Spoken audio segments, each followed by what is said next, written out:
everyone, welcome back to my channel. Today I want to talk about a few very common mistakes that I see on resumes all the time. I'm not a recruiter, but a lot of people ask me to look at their resumes, like a lot of my friends and stuff. If you clean these up, your resume is immediately gonna get a facelift. So with no further ado, let's get right into it. First and foremost, it's important to have a resume format that is ATS friendly. ATS stands for Applicant Tracking System. When you apply for a company through their website, oftentimes your resume will get scanned and any kind of information that can be automatically picked up from the resume will be picked up, and that is how your resume will initially be filtered.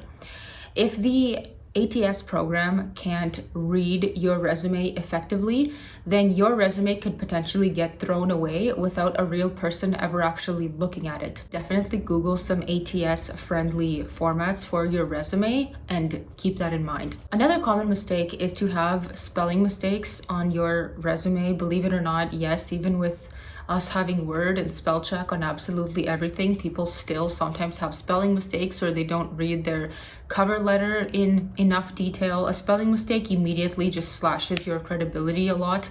So just make sure that you don't have any spelling mistakes. It's better to apply to a job maybe the next day when you have a fresh head rather than to apply with a bunch of mistakes. So now let's get into the ones that are maybe a little bit less obvious, but to the trained eye, they are extremely obvious. If a resume has bad formatting, this sticks out and makes your resume look unprofessional. Unfortunately, again, if the eye is not trained, sometimes people can't catch this right off the bat. Bad formatting can come in the form of dashes not being consistent throughout your resume. Like you could have a short dash and then like a long dash. If you're, let's say, delineating dates, that just looks kind of ugly. Spaces not being aligned. I often see this when people align dates.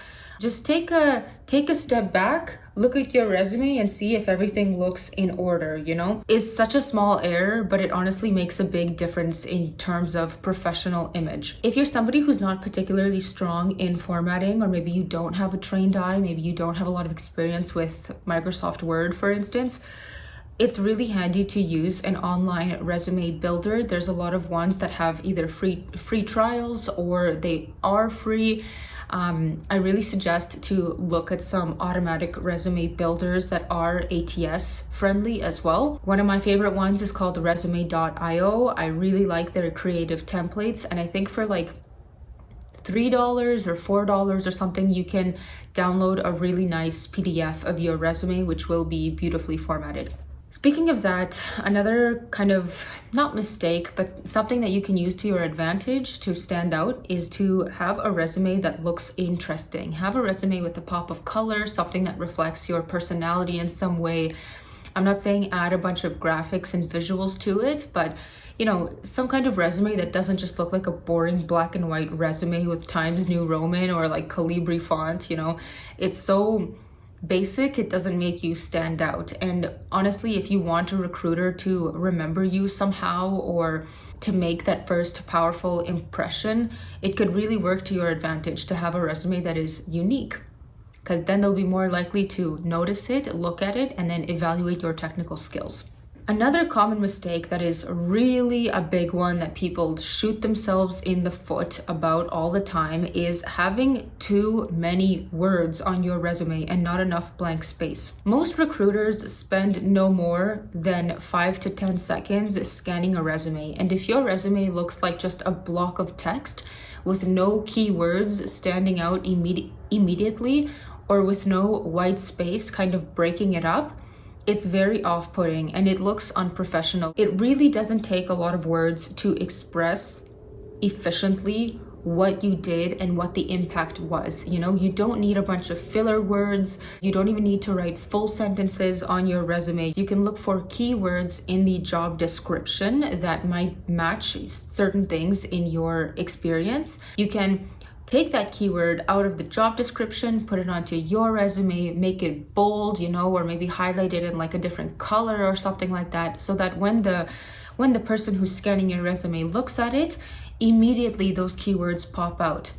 They don't even need to look at your resume in great detail to know that you already have the qualifications of the job description. And finally, the last point kind of relates to this idea of having too many words. Over time, you're going to want to take out old experience off of your resume. I think that something that you did within the last maybe 5 to 10 years is fine to keep on your resume, but after a while, the experiences that you had when you're a student are not going to be relevant anymore when you're 30 or older.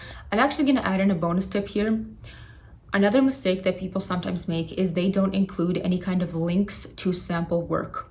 If you have, let's say, a GitHub, or if you have some kind of website where you show your work, if you have a portfolio, or even LinkedIn, include a link to that page on your resume. It's so powerful to be able to show an employer what you're capable of before you are even invited to the interview.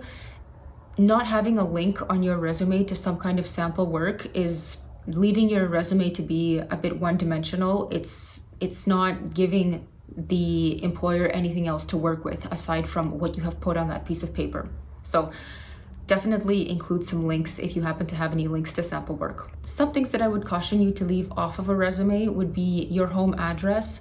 There's absolutely no reason or value of the hiring manager to know where you live. Maybe they might be interested in what city you reside in, but your home address, I would say, doesn't belong on your resume in 2024 and beyond. Also, it's totally not necessary, and it's not even common practice anymore to include any kind of photo on your resume, especially with how many, again, going back to links, how many profiles we have. If you happen to have your photo on one of your profiles of sample work, the employer can see your face through that. Putting a fax number on your resume totally will oust you as somebody who's outdated. So don't do that. Just include your phone number, some kind of good contact to reach you at, your email, of course. A very no-brainer tip, but I sometimes still see people falling for it, is to include an email that's appropriate, like a professional email, And one other thing that I would also caution you about is that employers do look at your social media profiles. If you happen to be representing yourself in an unprofessional way on social media, there will be employers that could overlook that, but there are also some employers that straight up will not hire you because they don't want to be associated with that image. I had a professor in university tell us that before he hired teachers' assistants, he would always check their social media, and if it was something that he was not comfortable with, they would immediately be cut from the applicant pool. So anyhow, I hope that this video was helpful. If you are applying to your first job, or if you're switching jobs or something, definitely let me know down below in the comments. Let me know if these tips help your chances at all.